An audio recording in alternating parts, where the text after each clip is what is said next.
जय माता दी मित्रों, कैसे हो आप सभी। आशा करती हूँ कि आप सभी खुश होंगे। आप सभी का मेरे चैनल पे स्वागत है सरस बोस। तो आज मैं आपको इस वीडियो में नवरात्रि की पहले दिन की माँ शैलपुत्री की कथा सुनाने वाली हूँ। तो चैनल को सब्सक्राइब कर लीजिए। तो वीडियो स्टार्ट करने से पहले बोलिए माँ शैलपुत्री की जय। माता दुर्गा के पहले स्वरूप को माँ शैलपुत्री के रूप में जाना जाता है। पर्वतराज हिमालय के यहाँ पुत्री रूप में जन्म लेने के कारण इनका नाम शैलपुत्री पड़ा। ऋषभ यानी कि बैल पे विराजमान इन माता के दाहिने हाथ में त्रिशूल और बाएं हाथ में कमल सुशोभित है। यही माता नव दुर्गाओं में प्रथम दुर्गा है। अपने पिछले जन्म में इन्होंने प्रजापति दक्ष के यहाँ उनकी पुत्री के रूप में जन्म लिया था। इनके पिछले जन्म में इनका नाम माता सती था। माता सती के रूप में इन्होंने भगवान शिव को पाया, उनके साथ विवाह किया। एक बार की बात है, इनके पिता प्रजापति दक्ष ने एक बड़ा और भव्य यज्ञ रखा जिसमें उन्होंने सभी देवताओं को बुलाया। उन्हें सभी देवताओं को आमंत्रित किया, लेकिन प्रजापति दक्ष ने भगवान शिव को आमंत्रित नहीं किया। तो जब ये बात माता सती को पता चली कि उनके पिता ने एक भव्य यज्ञ रखा है जिसमें उन्होंने सभी देवताओं को आमंत्रित किया है, तो उनका बड़ा मन हुआ कि उन्हें भी अपने पिता के इस भव्य यज्ञ में जाना है। उन्होंने भगवान शिव को कहा, तो भगवान शिव ने माता सती को कहा कि उन्होंने हमें आमंत्रित नहीं किया है और बिना आमंत्रित के वहाँ पर जाना ठीक नहीं होगा। तो जब माता सती बहुत ज़्यादा जिद करने लगी तो उनकी बात सुनकर शिव ने माता सती को कहा कि तुम्हारे पिता हमसे क्रोधित हैं, उन्होंने हमें आमंत्रित नहीं किया है, यहाँ तक कि हमें इसके बारे में कोई सूचना भी नहीं भेजी और ऐसे वक्त में तुम्हारा उस यज्ञ में जाना उचित नहीं होगा। भगवान शिव की बातों का माता सती पे कोई प्रभाव नहीं हुआ। उन्होंने फिर भी भगवान शिव से अनुग्रह किया कि वो यज्ञ में जाना चाहती है। उनकी प्रबल इच्छा थी कि वो वहाँ पर जाके अपने पिता, अपनी बहनों, अपनी माँ से मिले।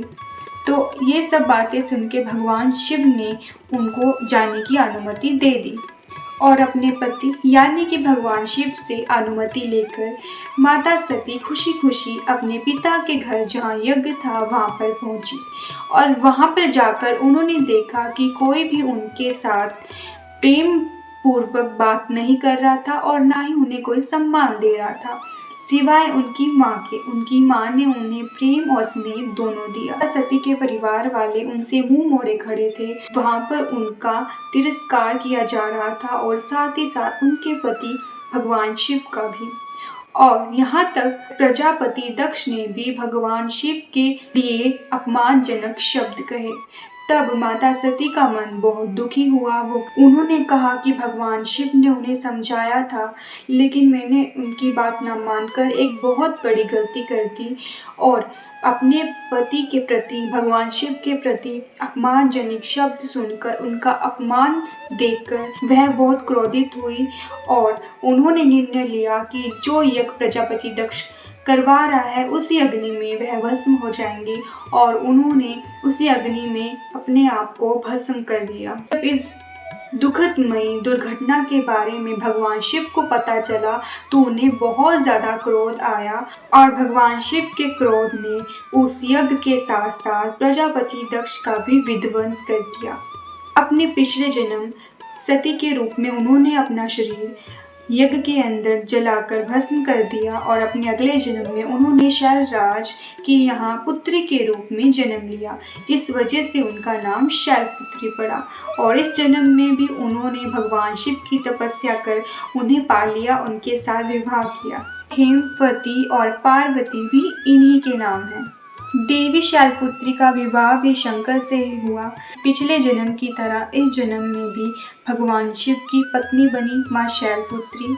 नवरात्रि के प्रथम दिवस माँ शैलपुत्री की पूजा और अर्चना की जाती है। माँ शैलपुत्री का वाहन बैल है और माँ शैलपुत्री को सफ़ेद रंग अत्यंत प्रिय है, इसलिए इस दिन सफ़ेद रंग के वस्त्र पहनकर इनकी पूजा अर्चना की जाती है। माँ शैलपुत्री को सफ़ेद रंग का भोग यानी कि गाय का घी, गाय के दूध से बनी मिठाई का भोग लगाया जाता है। आशा करती हूँ कि आपको यह कथा सुनकर आपका मन भक्तिमय हो गया होगा, और अगर मुझसे कोई भूल चूक हो जाए तो मुझे माफ़ करना।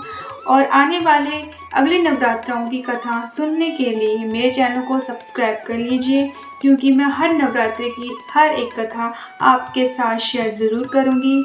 अगर आपको मेरी यह वीडियो अच्छी लगी हो तो प्लीज़ एक लाइक कर दीजिएगा और शेयर कर दीजिएगा, ताकि आपके साथ साथ और लोगों को भी माँ शैलपुत्री की कथा सुनने का अवसर मिल सके। जय माता दी, जय हो, शुभ हो, जय माँ शैलपुत्री।